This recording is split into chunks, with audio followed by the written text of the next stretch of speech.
Untuk mengetahui perkembangan pembangunan Ibu Kota Nusantara, kita akan simak laporan jurnalis Kompas TV Renata Panggalo di Balikpapan, Kalimantan Timur. Renata, sekitar 1 bulan lagi upacara kemerdekaan di IKN, Presiden juga telah menandatangani ada Perpres percepatan pembangunan IKN. Progresnya seperti apa sampai saat ini perkembangannya?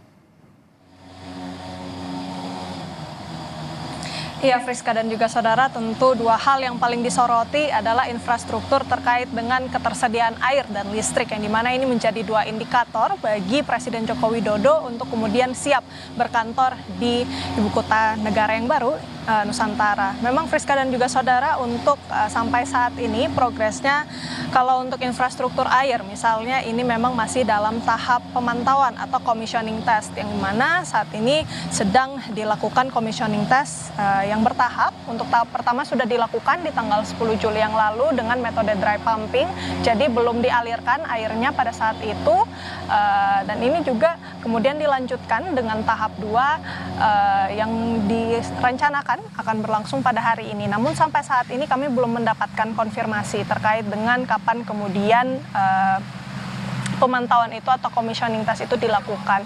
Tetapi kalau kita merujuk pada memang beberapa tahapan sebelumnya, misalnya tahap pertama ini dilakukan pada dini hari. Jadi kami masih menunggu untuk keterangan terkait dengan sukses tidaknya untuk tahap kedua terkait dengan pengecekan instalasi pengolahan air di Sepaku. Nah, setelah itu nantinya pada tahap 3, Friska dan juga saudara, ini yang menarik juga karena nantinya Menteri PUPR sekaligus PLT Kepala Badan Otorita IKN, Basuki Hadi Mulyono, ini rencananya akan langsung meninjau bagaimana kemudian proses pemantauan air di IKN ini bisa terdistribusi dengan baik, tentunya dari instalasi yang sudah dipasang di Sepaku kemarin. Jadi memang masih ada tahapan-tahapan yang akan dilakukan oleh pihak otorita maupun juga dari Menteri PUPR. Selain itu juga Friska terkait dengan infrastruktur listrik. Sebenarnya kalau berdasarkan keterangan dari Menteri PUPR Basuki Hadi Mulyono, untuk infrastruktur listrik ini rampung di bulan Juli, yang dimana sudah ada pembangkit listrik tenaga surya juga, Friska dan juga saudara, yang dimana ini memiliki daya hingga 10 megawatt. Jadi memang masih perlu dilakukan penambahan lagi sekitar 40 megawatt ini, nantinya akan diusahakan begitu ya menjelang upacara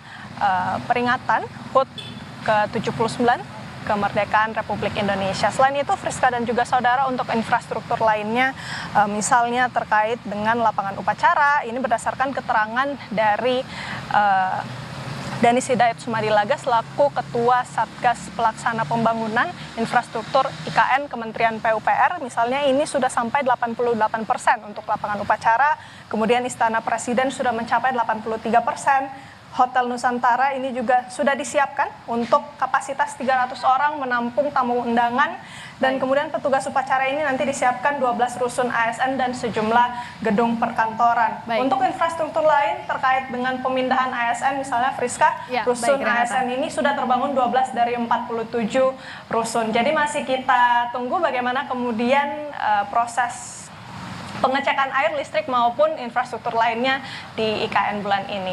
Friska. Pemerintah percaya diri jelang Agustus sudah siap persiapannya di IKN. Terima kasih Renata Panggalo.